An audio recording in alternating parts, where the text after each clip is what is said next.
Welcome to news alerts. దుబాయ్లో న్యూజిలాండ్తో జరిగిన ఫైనల్లో టీమిండియా 4 వికెట్ల తేడాతో విజయం సాధించి ఐసీసీ ఛాంపియన్ ట్రోఫీని కైవసం చేసుకుంది. కివీస్ నిర్దేశించిన 252 పరుగుల లక్ష్యాన్ని భారత్ మరో ఓవర్ మిగిలుండగానే ఛేదించింది.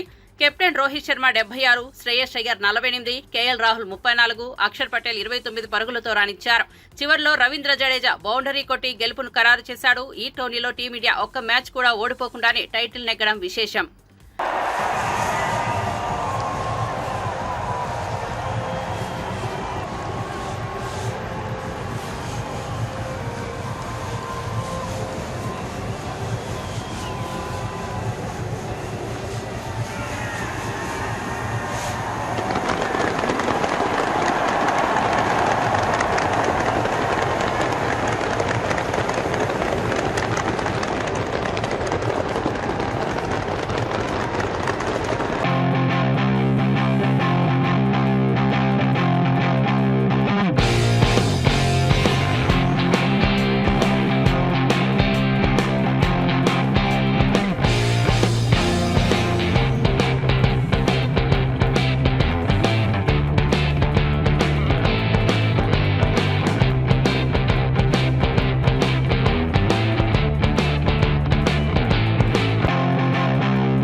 ఎస్ఎల్బీసీ టన్నెల్ ఘటనలో ప్రభావితులైన బాధితులకు భారీ నష్టపరిహారం ప్రకటించింది తెలంగాణ ప్రభుత్వం. సీఎం రేవంత్ రెడ్డి ఘటనపై సమీక్ష నిర్వహించి బాధిత కుటుంబాలకు తగిన ఆర్థిక సహాయం అందించాలని అధికారులకు ఆదేశాలు ఇచ్చారు.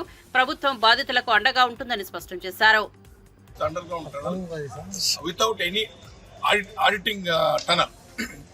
మరి అనుకోకుండా జరిగినటువంటి సంఘటనలో యావత్ ప్రజానికం అంతా కూడా ఉత్కంఠగా చూస్తున్న సందర్భంలో మరి ఆ రోజు నుంచి నేటి వరకు 16వ రోజు 11 డిపార్ట్మెంట్ పనిచేస్తూ ఉన్నాయి. రెస్క్యూ ఆపరేషన్ అవుతుందో అది ఎన్డీఆర్ఎఫ్, ఎస్డీఆర్ఎఫ్, ఆర్మీ, తర్వాత సింగరేణి కార్మికులు, తర్వాత హైడ్రా, ఇటువంటి అదే ర్యాట్ మైనర్స్ అన్నీ కూడా పనిచేస్తూ ఉన్నాయి. మొన్న ఈ కెడావర్ డాగ్స్ ఏవైతే ఉన్నాయి, కెడావర్ డాగ్స్ అంటాం, ఈ శవాలను గుర్తించే ఈ డాగ్స్ కూడా తీసుకురావడం జరిగింది కేరళ నుంచి. సరే, అంతకుముందు రాడార్ సాయంతో కొన్ని ప్లేసెస్ గుర్తుపట్టడం జరిగింది. అవి లింక్ చేసిన తర్వాత అక్కడ కూడా ఎక్కడ కూడా ఈ శవాలు ఉన్నట్టుగా, అంటే బాడీస్ ఉన్నట్టుగా ఐడెంటిఫై కాలేదు. తర్వాత ఈ కెడావరింగ్ డాగ్స్ వచ్చిన తర్వాత మళ్ళీ కొన్ని ప్లేసెస్ గుర్తించడం జరిగింది. సరే, ఇట్లా ఏమైనా కానీ నేను వార్ఫుడ్ బేసిస్ మీద గౌరవ ముఖ్యమంత్రి గారి సూచన మేరకు, గౌరవ మంత్రివర్యుల సూచన మేరకు ఈరోజు 16వ రోజు మరి ఎట్టికేలో ఒక బాడీని వెలికి తీయడం జరిగింది. మరి ఇప్పుడు ఆ బాడీని ఈ నాగరికర్నూలు జిల్లా హెడ్ క్వార్టర్ హాస్పిటల్లో పోస్ట్ మార్టం నిమిత్తం తీసుకురావడం జరిగింది. అది లోపల పోస్ట్ మార్టం అంటే ముందుగా బాడీ వాష్ చేయడం జరుగుతుంది. దాని తర్వాత సంబంధిత ఆ బాడీకి సంబంధించిన వాళ్ళందరినీ ఎవరెవరైతే చనిపోయిన 8 మంది వ్యక్తులు లోపల ఉన్నారో కాబట్టి ఎవరైనా ఆ బాడీని గుర్తుపట్టడం కోసం పోస్ట్ మార్టం రూమ్ పిలుస్తారు. అక్కడ ఈ ఐడెంటిఫికేషన్ మార్క్స్ లైక్ పుట్టుమచ్చలు కానీ, లేకపోతే టాటూ మార్క్స్ కానీ, హైట్ కానీ, కాంప్లెక్షన్ అంటాం, హైట్, కలరు, ఇవన్నీ కూడా చూడటం జరుగుతుంది. ప్రాథమికంగా ఆ బాడీని గుర్తించిన తర్వాత పోస్ట్ మార్టం కంప్లీట్ చేసిన తర్వాత కెమికల్ ట్రీట్మెంట్ చేసి దానికి ర్యాపింగ్ చేసిన తర్వాత ఆ బాడీని వాళ్ళ నీటు విలేజ్కి పంపడం జరుగుతుంది. దానికన్నా ముందు వాళ్ళ అటెండెంట్స్ ఎవరైతే ఉన్నారో ఆ బాడీకి సంబంధించిన వాళ్లకు మరి గవర్నమెంట్ ఆఫ్ తెలంగాణ ఎవరో ముఖ్యమంత్రి గారి సూచన మేరకు 25 లక్షల రూపాయల చెక్కును అది ఎక్స్గ్రేషియా కింద ఇవ్వడం జరుగుతూ ఉంది. మరి దాని తర్వాత పరిణామాలు ఇక కంపెనీ కానీ లేకుంటే ఇన్సూరెన్స్ కంపెనీ అవన్నీ కూడా తర్వాత Srisailam left bank canal tunnel, ఈ టనల్ లాస్ట్ మంత్ 22 నాడు ఉదయం 9:30కు ఒక ఇన్సిడెంట్ జరిగింది. అందరికి తెలిసిన విషయమే. మరి అందరి కొలాబరేషన్లో దాదాపు 11 డిపార్ట్మెంట్ పనిచేసినాయి.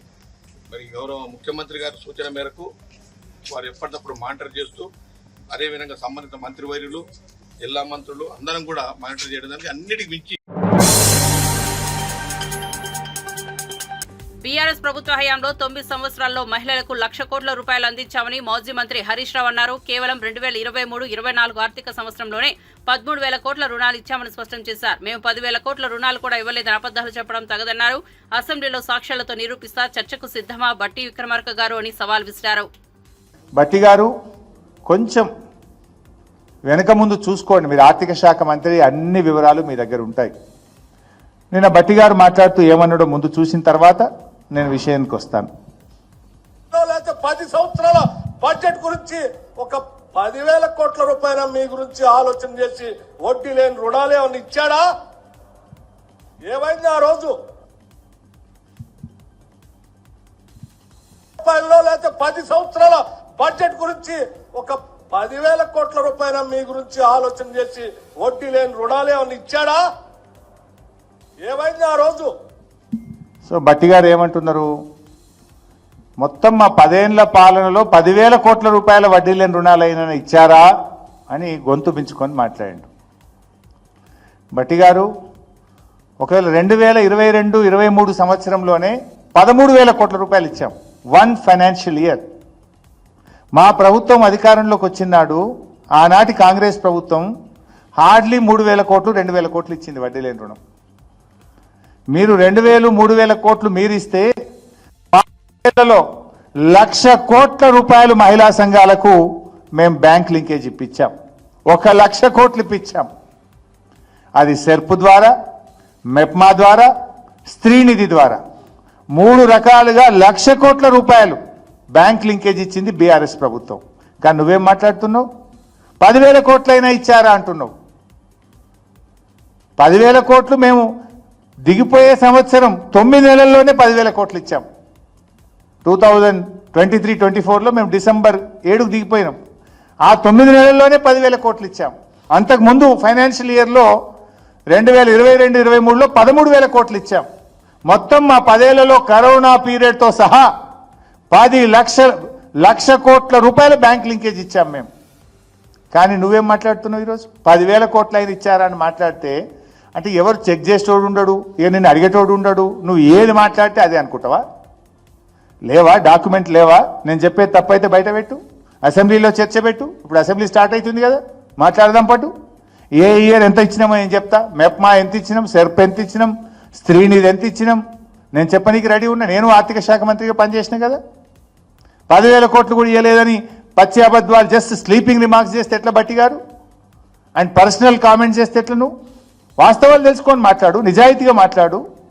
మేము 1,00,000 కోట్లు ఇచ్చింది బీఆర్ఎస్ ప్రభుత్వం, మేము 2,00,000 కోట్లు ఇస్తా అని చెప్పు, వద్దంటలేను. కానీ మేమిచ్చింది తక్కువ చూపడం, మీరిచ్చింది ఎక్కువ చూపడం, మీరు ఇయ్యని దాన్ని కూడా ఇచ్చినట్టు చూపడం, ఇదేం చిల్లర రాజకీయం అని నేను అడుగుతా ఉన్నా. కర్ణాటక రాష్ట్రం చింతామణి మదనపల్లి రోడ్డులో ప్రైవేట్ బస్సు కారు ఢీకొన్న ప్రమాదంలో 2 వ్యక్తులు అక్కడికక్కడే మృతి చెందారు. చింతామణి మదనపల్లి రోడ్ గోపల్లి గ్రామం వద్ద బెంగళూరు నుంచి మదనపల్లి మీదుగా తిరుపతి వెళ్తున్న భారతి ట్రావెల్స్ బస్సు కారు మధ్య జరిగిన ఘోర ప్రమాదంలో కారులోని 5గురిలో 2 అక్కడికక్కడే మృతి చెందారు. ఈ ప్రమాదంలో కారులో ప్రయాణిస్తున్న ధనుంజయ్, అతని తల్లి కళావతి మృతి చెందిన శోభ, మాన్విత, మాదేవులకు తీవ్ర గాయాలు కావడంతో ప్రభుత్వ ఆసుపత్రికి తరలించారు. ಬಸ್ ಬೆಂಗಳೂರಿಂದ ಮದನಪಲ್ಲಿ ಸೈಡ್ಗೆ ಹೋಗ್ತಾ ಇದೆ ಮತ್ತು ಇನ್ನೊಂದು ಬೆಲೆನೋ ವೆಹಿಕಲ್ ಮದನಪಲ್ಲಿ ಸೈಡಿಂದ ಬೆಂಗಳೂರಿಗೆ ಹೋಗ್ತಾ ಇದೆ. ಅವರದು ಹೆಡ್ ಆನ್ ಕೊಲಿಷನ್ ಆಗಿದೆ. ಸೊ ಬೇಸಿಕ್ಲಿ ಈ ಕಾರಲ್ಲಿ 5 ಜನ ಪ್ಯಾಸೆಂಜರ್ಸ್ ಇತ್ತು ಆ ಟೈಮ್ಗೆ. ಸೊ ಫ್ರಂಟಲ್ಲಿ 2 ಜನ ಕೂತ್ಕೊಂಡಿದ್ದಾರೆ. ಅವರದು ಗಾಡಿ ಒಳಗಡೆ ಡೆತ್ ಆಗಿದೆ. ಗಾಡಿಗೆ ಆ್ಯಕ್ಚುಲಿ ಫೈರ್ ಕ್ಯಾಚ್ ಆಗಿದೆ, ತುಂಬ ಡ್ಯಾಮೇಜ್ ಆಯಿತು, ಗಾಡಿಗೆ ಬೆಂಕಿ ಸ್ಟಾರ್ಟ್ ಆಗಿದೆ. ಸೊ ಅವರದು ಸ್ಪಾಟಲ್ಲಿ ಗಾಡಿ ಒಳಗಡೆ ಡೆತ್ ಆಗಿದೆ. ಬಾಕಿ 3 ಜನಗೆ ಸ್ವಲ್ಪ ಇಂಜುರೀಸ್ ಇದೆ. ಅವರಿಗೆ ನಾವು ಕೋಲಾರ ಶಿಫ್ಟ್ ಮಾಡಿದ್ದೀವಿ ಹಾಸ್ಪಿಟಲ್ಗೆ. ಬೇರೆ ಬಸ್ಸಲ್ಲಿ ಅರೌಂಡ್ 60-65 ಪ್ಯಾಸೆಂಜರ್ಸ್ ಇತ್ತು. ಕಂಡಕ್ಟರ್ ಬಿಟ್ಟು ಬೇರೆ ಯಾರಿಗೆ ಜಾಸ್ತಿ ಮೇಜರ್ ಇಂಜರೀಸ್ ಆಗಿಲ್ಲ, ಮೈನರ್ ಇಂಜರೀಸ್ ಇದೆ. ಅವ್ರಿಗೂ ಕೂಡ ಟ್ರೀಟ್ಮೆಂಟ್ ಆದಮೇಲೆ ಅವರು ಬಿಟ್ಟಿದ್ದಾರೆ ಎಲ್ಲ. ಬಸ್ ಡ್ರೈವರ್ ಯಾರು ಇತ್ತು ಅವರು ಎಕ್ಸ್ಪಾಂಡಿಂಗ್ ಆಗಿದ್ದಾರೆ. ಅವ್ರದ್ದು ಬೇಗ ಪತ್ತೆ ಮಾಡಿಕೊಂಡು ಅರೆಸ್ಟ್ ಮಾಡ್ತೀವಿ ಅವರು. ಸರ್, ಇದಕ್ಕೆ ಈ ಅಪಘಾತಕ್ಕೆ ಬಸ್ಸೇ ಅತಿ ವೇಗ ಅಜಾಗೃತೆಯಿಂದ ಚಾಲನೆ ಮಾಡ್ತಾ ಇದ್ದ ಅಂತ ಮಾಹಿತಿ ಸರ್. ಡೆಫಿನೆಟ್ಲಿ ಹೈವೇಯಲ್ಲಿ ನಾವು ಕೂಡ ಮೊದಲೇ ಸ್ವಲ್ಪ ರೋಡ್ ಸೇಫ್ಟಿ ಬಗ್ಗೆ ಏನೇನು ಎಕ್ವಿಪ್ಮೆಂಟ್ಸ್ ಬೇಕು, ಏನು ಫರ್ನಿಚರ್ ಬೇಕು ಅದು ಎಲ್ಲ ಹಾಕಿದ್ದೀವಿ. ಇದು ಮತ್ತೆ ಈ ಥರದ್ದು ಇನ್ಸಿಡೆಂಟ್ ಆಗಿದೆ. ಡೆಫಿನೆಟ್ಲಿ ಬಸ್ದವ್ರದ್ದು ಒಂದು ಈ ಇನ್ಸಿಡೆಂಟಲ್ಲಿ ನಮ್ಮ ಮಾಹಿತಿ ಪ್ರಕಾರ ಬಸ್ದವ್ರದ್ದು ತಪ್ಪಿದೆ. ಸೊ ನಾವು ಕೂಡ ಇನ್ನೊಂದು ಸ್ಪೆಷಲ್ ಡ್ರೈವ್ ಸ್ಟಾರ್ಟ್ ಮಾಡ್ತೀವಿ. ಯಾರು ಈ ಥರ ಟ್ರಾಫಿಕ್ ರೂಲ್ಸ್ ಪಾಲನೆ ಮಾಡ್ತಾ ಇಲ್ಲ ಅವ್ರ ಮೇಲೆ ಕಠಿಣ ಕ್ರಮ ತಗೊಳ್ತೀವಿ. ಸರ್, ಬೆಂಗಳೂರು ಮತ್ತು ಚಿಂತಾಮಣಿ ಮುರುಗಮಲ್ಲ ಮಾರ್ಗವಾಗಿ ಹೆಚ್ಚಾಗಿ ಅತಿ ವೇಗವಾಗಿ ನಿಮ್ಮ ವಿಡಿಯೋನೂ ಶೇರ್ ಆಗಿದೆ. ಬಟ್ ಅದೇ ರೀತಿಯಲ್ಲಿ ಯಾವ ರೀತಿ ಕ್ರಮ ಜರುಗಿಸ್ತೀರಿ ಸರ್ ಮುಂದಕ್ಕೆ ಬಸ್ಗಳ ಮೇಲೆ? ಫಸ್ಟ್ ನಮ್ಮಲ್ಲಿ ಒಂದು ಸೆಲ್ಫ್ ಆಕ್ಸಿಡೆಂಟ್ಸ್ ವಗೇರೆ ಕೂಡ ಜಾಸ್ತಿ ಆಗ್ತಾ ಇದೆ. ಸೆಲ್ಫ್ ಆಕ್ಸಿಡೆಂಟ್ಗಾಗಿ ನಾವು ಡ್ರಂಕ್ ಆ್ಯಂಡ್ ಡ್ರೈವಿಂಗ್ ಕೇಸಸ್ ಜಾಸ್ತಿ ಈಗ ಹಾಕ್ತಾ ಇದ್ದೀವಿ. Drunk and driving cases check ಮಾಡ್ತಾ ಇದ್ದೀವಿ.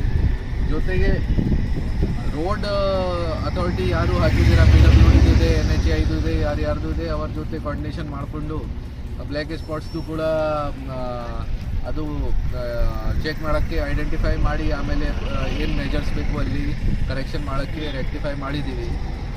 ಯಾವ ಜಾಗ ರಮ್ಲಾ ರೆಸ್ಟ್ರಿಕ್ಟ್ಸ್ ವಗೇರೆ ಬೇಕು ಅಲ್ಲಿ ಕೂಡ ನಾವು ಮಾಡ್ತೀವಿ. ಮತ್ತು ಟ್ರಾಫಿಕ್ ವಿಚಾರ ಬಗ್ಗೆ ಕೂಡ ಸ್ವಲ್ಪ ಅವೇರ್ನೆಸ್ ಮಾಡ್ತೀವಿ. ಬಿಕಾಸ್ ಡೆಫಿನೆಟ್ಲಿ ಜನ ಟ್ರಾಫಿಕ್ ರೂಲ್ಸ್ ಫಾಲೋ ಮಾಡ್ತಾ ಇಲ್ಲ, ಬೇಗ ಜಾಸ್ತಿ ಸ್ಪೀಡ್ಗೆ ಹೋಗ್ತಾ ಇದ್ದಾರೆ ಗಾಡಿಗೆ ಅಲ್ಲಿ. ಸೊ ಅವರಿಗಿಂತ ಕೂಡ ಒಂದು ರೆಸ್ಪಾನ್ಸಿಬಿಲಿಟಿ ಇದೆ, ಡ್ಯೂಟಿ ಇದೆ. ಆ ವಿಚಾರ ಬಗ್ಗೆ ಕೂಡ ಅವೇರ್ನೆಸ್ ಕ್ರಿಯೇಟ್ ಮಾಡ್ತೀವಿ ಸರ್. ಮತ್ತು ನಮ್ಮ ಜಿಲ್ಲೆಯಲ್ಲಿ ತಾಲೂಕಿಂತ RTOಗಳು ಹೊರಗಡೆನೇ ಬರಲ್ಲ, ನೀವೇ ಕೆಲಸ ಮಾಡಬೇಕಂತೂ ಪಬ್ಲಿಕ್ ಹೇಳ್ತಾರೆ. శ్రీకాళహస్తి దేవస్థానాన్ని కేంద్ర మత్స్య పశు సంవర్ధక మరియు పాడి పరిశ్రమ మంత్రి ఎస్పీ సింగ్ బాఘెల్ దర్శించుకున్నారు. ఆలయ అధికారులు ప్రత్యేక పూజా కార్యక్రమాలు నిర్వహించి మంత్రి బాఘెల్ కు తీర్థ ప్రసాదాలు అందజేశారు. శ్రీకాళహస్తి దేవస్థానంలోని ప్రత్యేకతలను ఆయన వివరించారు. దర్శనం అనంతరం మంత్రి ఆలయ ప్రాంగణంలో పలు విషయాలపై మాట్లాడారు.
కూటమి నేతలకు వైఎస్ఆర్సీపీ నేత పోతిన మహేష్ స్ట్రాంగ్ వార్నింగ్ ఇచ్చారు. ఒళ్ళు దగ్గర పెట్టుకుని మాట్లాడండి, జగన్ పై ఇష్టానుసారం వ్యాఖ్యలు చేస్తే మీ నాలుకల మీద ఉన్న కొవ్వు కరిగిస్తామంటూ తీవ్రంగా హెచ్చరించారు. కూటమి ప్రభుత్వం వైఎస్ఆర్సీపీని అణిచివేయాలని చూస్తోందని, కానీ తాము తీటుగా సమాధానం చెబుతామని స్పష్టం చేశారు.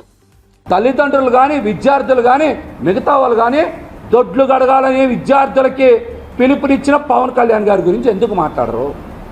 మీకేమో ట్యాబులు ఇచ్చినటువంటి జగన్మోహన్ రెడ్డి గారిని, ఎక్కడ ఇబ్బంది లేకుండా ఫీజు రియంబర్స్మెంట్ ఇస్తే జగన్మోహన్ రెడ్డి గారిని ఆయన్ని దూషిస్తారా? చెప్పండి, దూషిస్తారా? మరొక పక్కన చాలామందికి నాలిక మడత పెడుతుంది. ఒళ్ళు దగ్గర పెట్టుకోవాలా, ఒళ్ళు దగ్గర పెట్టుకొని మాట్లాడాలా. ఒక మాజీ ముఖ్యమంత్రి గారిని, ఒక రాష్ట్ర పార్టీ అధ్యక్షుడిని పదే పదే ఏకవచనంతో సంబోధిస్తూ ఉన్నారు. ఒళ్ళు దగ్గర పెట్టుకోవాలని కూడా వాళ్ళందరికీ హెచ్చరిస్తూ ఉన్నా. మీకు మీ నాలికలకి కొవ్వెక్కితే కరిగిస్తాం తప్పనిసరిగా. పదే పదే ఏకవచనంతో జగన్మోహన్ రెడ్డి గారిని సంబోధిస్తే వాళ్ళ నాలిక మీద ఉన్న కొవ్వు కరిగిస్తాం తప్పనిసరిగా. మీరు మీ మాటలు అదుపులో పెట్టుకోవాలా. మాజీ ముఖ్యమంత్రి గారిని జగన్మోహన్ రెడ్డి గారిని పదే పదే ఎమ్మెల్యేని సంబోధించడం, ఏకవచనంతో మాట్లాడడం మీరు కనుక ఆపకపోతే తప్పనిసరిగా బదులిస్తామని కూడా హెచ్చరిస్తూ ఉన్నాం. ఇక్కడి నుంచి అయినా సరే కూటమి ప్రభుత్వం మాటలకి పరిమితం కాకుండా, విద్యార్థుల జీవితాలు ఇబ్బందులు పడకుండా తక్షణమే మీరు 4,600 కోట్ల రూపాయల బకాయిలు విడుదల చెయ్యాలి. చెయ్యకపోతే ఎన్టీఆర్ జిల్లాలో దేవినేని అవినాష్ గారి నాయకత్వంలో రేపు జరిగే నిరసన కార్యక్రమం, కలెక్టర్ గారికి వినతి పత్రం ఇచ్చే కార్యక్రమం ప్రభుత్వం కళ్ళు తెరిపిస్తుందని కూడా హెచ్చరిస్తా ఉన్నాం. వైఎస్ వివేకానందరెడ్డి హత్య కేసులో కీలక సాక్షులుగా ఉన్న 6గురు వరుసగా మరణించడం తీవ్ర అనుమానాలకు తావిస్తోందని మంత్రి నాదెండ్ల మనోహర్ అన్నారు. ఈ మరణాల వెనుక అసలు కారణం ఏమిటి, ఎవరు ఉన్నారనేది నిర్ధారించాల్సిన అవసరం ఉందని చెప్పారు. హత్య కేసు పూర్తి విచారణ జరిపి అసలైన దోషులను శిక్షించాల్సిన అవసరం ఉందని వ్యాఖ్యానించారు. జగన్మోహన్ రెడ్డి గారు వారి తల్లిని చెల్లిని గౌరవించుకోవాల్సిన సందర్భాన్ని మర్చి సునీత గారిని ఏ విధంగా వేధించారో అవన్నీ కూడా వివరాలు నిన్న మేము మాట్లాడుకున్నప్పుడు చాలా ఆందోళన కలిగింది. ఎందుకంటే సహజంగా వివేకానంద రెడ్డి గారి హత్య విషయంలో ఆ రోజు ఎన్నికల సందర్భంలో సమాచారాన్ని కప్పిపుచ్చడానికి, ప్రజల్ని తప్పుదోవ తీసుకెళ్ళడానికి చంద్రబాబు నాయుడు గారి పైన నిందలు మోపి ఒక ప్రయత్నం ఆ రోజు వీళ్ళు చేశారు. చివరికి సిబిఐ అధికారుల్ని కూడా రాష్ట్రంలో అడుగుపెట్టనివ్వకుండా చేశారు. నిన్న మొన్న జరిగిన సంఘటనలు, ప్రత్యేకంగా వాచ్మెన్ రంగయ్య గారి మృతిలో అనేక అనుమానాలు తావుతీస్తున్నాయి. ఎందుకంటే ఒక హత్య జరిగిన తర్వాత క్రిమినల్ మైండ్ సెట్తో ఉన్న వ్యక్తులు ఏ విధంగా వ్యవహరిస్తారో మనం కొన్ని సమాచారం తెప్పించుకుంటే ఆందోళనకరంగా ఉంది. అనేక అనుమానాలు ప్రతి ఒక్కరిలో కూడా కలుగుతూ ఉంది. నన్ను కూడా చాలా మంది అడుగుతూ ఉన్నారు, 6 హత్యలు 6 మరణాలు ఏ విధంగా జరిగిపోయినాయి అని. ఒకసారి మీరందరూ కూడా ఆలోచించుకోవాలి. రాష్ట్ర ప్రజానీకం వివేకానంద రెడ్డి గారి హత్య తర్వాత ఎవరైతే కీ విట్నెసెస్ ఉన్నారో, ఎవరైతే కుటుంబంలో అంతర్గత విషయాలు తెలిసిన వ్యక్తులైతే ఉన్నారో వాళ్ళందరూ కూడా విచిత్రంగా చనిపోయారు ఈ 2 సంవత్సరాల్లో 3 సంవత్సరాల్లో. దేనికోసం ఈ విధంగా జరుగుతోంది, ఎట్లా జరుగుతోంది, దీని వెనక ఎవరున్నారు అనేది ఖచ్చితంగా నిర్ధారించాల్సింది ఉంది, ఎంతో ఉంది. ఎందుకంటే లా అండ్ ఆర్డర్ని బలంగా మనం మెయింటైన్ చేయాలి, ఒక నమ్మకం కలిగించాలి, ప్రజల్లో విశ్వాసం తీసుకురావాలి. తెలంగాణలో బహిరంగంగా కమిషన్ల వ్యవస్థ కొనసాగుతోందని, కేవలం కమిషన్లు ఇచ్చే వారికే బిల్లులు విడుదల చేస్తున్నారని మాజీ మంత్రి జగదీష్ రెడ్డి ఆరోపించారు. కర్ణాటకలో ఇదే కారణంగా ప్రభుత్వం మారిందని గుర్తు చేశారు. 15 నెలల్లో ఏ కాంట్రాక్టర్కు ఎంత చెల్లించారో శ్వేతపత్రం విడుదల చేయాలి. మంత్రులు కమిషన్ల దందాలు ఆపి అందరికీ సమానంగా బిల్లులు విడుదల చేయాలంటూ డిమాండ్ చేశారు. పరిస్థితి వచ్చింది.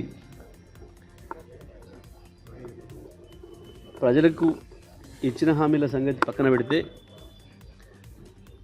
గతంలో కేసీఆర్ ప్రభుత్వం ఇచ్చిన వసతులు సౌకర్యాలనే కొనసాగించే స్థితిలో లేదు ఈ ప్రభుత్వం. ప్రభుత్వానికి ఒక ప్రణాళిక లేదు. ఉన్నది ఒక్క ప్రణాళిక, కేవలం డబ్బులు దోసుకోవడం. లంచాల రూపంలో ఒకవైపు అయితే కమిషన్లు అనేది ఇవాళ సర్వసాధారణం అయిపోయింది. ఏ సాధారణమైన వ్యక్తిని పలకరించినా ప్రభుత్వంలో పనిచేసిన దానికి పోవాలంటే రూట్లు దేవులాడుకోవాల్సిన పరిస్థితులు ఉన్నారు. 10 నుంచి 20% చేరింది కమిషన్ ఇప్పుడు అనేది ప్రజలందరూ మాట్లాడుకుంటున్నమాట. కాంగ్రెస్ నాయకులు ఎంత బుకాయించాలనుకున్నా, ఎంత తప్పించుకోవాలనుకున్నా తప్పించుకోలేని స్థితికి చేరుకుంది ఇవాళ రాష్ట్ర ప్రభుత్వం యొక్క అవినీతి మరక. స్వయంగా సెక్రటేరియట్లోనే, ఆర్థిక మంత్రి ఛాంబర్ ముందే కాంట్రాక్టర్లు పాపం నిరసన తెలపాల్సిన పరిస్థితి. మరొక వైపు మేము ఆత్మహత్యలు చేసుకుంటామని కూడా ప్రభుత్వానికి అల్టిమేటం ఇవ్వాల్సిన దుస్థితి ఈ రాష్ట్రంలో వచ్చింది. ఇది ప్రజలు ఏమాత్రం ఊహించింది కాదు. 10 సంవత్సరాల కేసీఆర్ పరిపాలన చూసిన ప్రజలకి ఇవాళ ఈ 15 నెలల పరిపాలన చూస్తే ఎంత బాధ కలుగుతుందో, అలాంటి వాళ్ళకి ఎంత అసహ్యం వేస్తుందో స్పష్టంగా కనబడుతుంది. ఇవాళ ఎక్కడి పోయినా ప్రజలు, మీడియా మిత్రులు కనబడితే చాలు పిలిచి వాళ్ళ ఆక్రోశాన్ని ఏ రకంగా వెళ్ళగలుగుతున్నారో, ముఖ్యమంత్రి కనబడితే అది పెళ్లి కార్యమా, అది సాగు కార్యమా, ఇంకో కార్యమా అనేది కూడా చూడకుండా ఏ రకంగా వాళ్ళ నిరసనను లేదా వాళ్ళ ఆకాంక్షని తెలియజేస్తున్నారో మనం చూస్తూ ఉన్నాం. నిన్న మొన్న జరుగుతున్న సంఘటనలు. మాజీ ప్రియులాలు మళ్లీ మన జీవితంలోకి వచ్చి మన లవ్ సక్సెస్ కోసం సాయపడితే ఎలా ఉంటుందో దిల్రూబాలో చూడాలంటున్నారు నటుడు కిరణ్ అబ్బవరం. ఆయన ప్రధాన పాత్రలో నటించిన ఈ సినిమా మార్చి 14న విడుదల కానుంది. సినిమా ప్రమోషన్స్ లో భాగంగా కిరణ్ అబ్బవరం రుక్సార్ ప్రత్యేక ఇంటర్వ్యూ ఇచ్చారు. సినిమా వ్యక్తిగత జీవితం గురించి పలు ఆసక్తికర విషయాలు వెల్లడించారు. ట్రయాంగిల్ లవ్ స్టోరీ లాగా కనబడుతుంది. సో మరి ఈ ట్రయాంగిల్ లవ్ స్టోరీలో సో ఎలా నలిగిపోయాడు Kiran alias Siddhu? Torture sir అది, ఇద్దరు అమ్మాయిల మధ్యలో నలిగిపోవడం అన్నది. బట్ వెరీ క్యూట్ థింగ్ ఏంటి అంటే ఎక్స్ లవర్ వచ్చి ప్రజెంట్ లవ్ని కలపడం అన్న ఒక మ్యాజిక్ చాలా బాగా వర్కౌట్ అయింది. I hope you all like it. మీరు గట్రా రేపు థియేటర్లో కూర్చొని చూసేటప్పుడు అరే నిజంగా మన ఎక్స్ మన లైఫ్లోకి మళ్ళీ ఒకసారి వస్తే బాగుండు కదా, అంటే లవ్ని కలపడానికి కాకపోయినా మళ్ళీ ఒకసారి అవును నిజంగానే మన ఎక్స్ మన లైఫ్లోకి ఎందుకు రావద్దు, ఎందుకు మనం కలవద్దు, మాట్లాడుకోవద్దు, మరి శత్రువులే ఎందుకు చూడాలి అనే ఒక ఎమోషన్ వర్కౌట్ అయింది. నచ్చుతుంది అనుకున్నాను. అంటే కథ చెప్పినప్పుడు కిరణ్ అంటే ఇంతకుముందు మీరు కథతో ఒక వైవిధ్యమైనటువంటి కంటెంట్ ఎంచుకొని ప్రేక్షకుల ముందుకు వచ్చారు. సినిమా రిలీజ్ అయిన తర్వాత సో మీరు చెప్పింది నిజంగానే ఒక సరికొత్త కంటెంట్ అని చెప్పి ఆదరించారు. సో ఇప్పుడు మీ మాట అనేది చాలా కీలకంగా ఈ సినిమాకి. ఈ సినిమా చాలా కొత్తగా ఉండబోతుంది, సరే కొత్త లవ్ స్టోరీ అని చెప్తున్నారు. అది ఎంతవరకు థియేటర్లో ప్రూవ్ అవుతుంది? మళ్ళీ మీరు ఆడియన్స్ని ఏ విధంగా గెలిపించబోతున్నారు? సార్ నేను చాలా క్లియర్ కట్గా చెప్తున్నాను సార్. దిల్రూబా సినిమా ఏంటి అని అంటే ఒక క్యారెక్టరేషన్, ఒక సారీ థ్యాంక్స్ ఎవరికి చెప్పరు. అది నాకు చాలా కొత్తగా అనిపించింది. మన డైలీ లైఫ్లో మనకు తెలుసో తెలియకున్నానో ఈ 2 పదాలతో అయితే మనం మోసం చేస్తున్నాం, లేకపోతే మోసపోతున్నాం. ఆ పదాలు కొంచెం వాల్యూ ఇస్తే బాగుంటుంది కదా అని నమ్మే ఒక క్యారెక్టర్, అది మంచిగా అనిపిస్తుంది. 2, మన అందరికీ లవ్ ప్రాబ్లమ్స్ ఉంటాయి, లవ్లో పడిపోతుంటాం, విడిపోతుంటాం, ఇంకొకరితో లవ్లో పడుతుంటాం. అరే మన లవ్లో ప్రాబ్లం ఉన్నప్పుడు మన ఎక్స్కి మన గురించి ఇంకా బాగా తెలిసి ఉంటుంది. మేబీ విడిపోవడానికి కారణం మనమై ఉండొచ్చు, ఆ అమ్మాయి ఉండొచ్చు, కానీ మన గురించి మన ఎక్స్కి బాగా తెలిసి ఉంటుంది. ఆ ఎక్స్ వచ్చి ఇప్పుడు ప్రజెంట్లోని కలిపితే ఎలా ఉంటుంది అన్నది వెరీ ఇంట్రెస్టింగ్ సార్. అండ్ పాటలు చాలా బాగుంటాయి, యాక్షన్ సీక్వెన్సెస్ చాలా బాగుంటాయి, డైరెక్టర్ గారు రాసిన మాటలు చాలా బాగుంటాయి. మీరు హ్యాపీగా 2 గంటల 20 నిమిషాల పాటు మంచి పాటలు, డైలాగులు, ఇప్పుడు నేను చెప్పిన క్యూట్ మూమెంట్స్ ఇవన్నీ ఎంజాయ్ చేసి అరే హ్యాపీగా we spend good time, quality time అని చెప్పి బయటకు వచ్చేది సార్. మీ మాట బలంగా నమ్మొచ్చు. నేను చెప్పిందే ఉంటుంది సార్. నేను ఏదైతే మీకు చెప్తున్నానో క్లారిటీగా అదే ఉంటుంది. ఎందుకు నేను ముందే క్లియర్గా చెప్పేస్తున్నానంటే నాకు వీలైనంత వరకు నా ప్రతి సినిమాకి ఆడియన్స్కి ముందు నేను ఏం డెలివరీ చేయబోతున్నాను, ఇక్కడికి వెళ్ళాలా వద్దా అన్నది వాళ్ళు డిసైడ్ అవుతారు. కానీ టికెట్ కొనుక్కొని ఇక్కడికి వెళ్తే ఏముంటుంది అన్నది మాత్రం నేను ముందే చెప్పేద్దాము అన్నందుకే దీంట్లో ఇది ఉంటుందని క్లియారిటీగా చెప్పేస్తాను. సార్ మరి ఇలాంటి స్టోరీని పిక్ చేసుకోవడంలో సో మీకు ఎలాంటి ఎలిమెంట్స్ ఉపయోగపడ్డాయి, మీరు ఈ కథను చూస్ చేసుకోవడానికి మెయిన్ రీజన్ అంటే ఏం చెప్తారు? Think screen play and dialogues చాలా స్ట్రాంగ్ ఉంది. And especially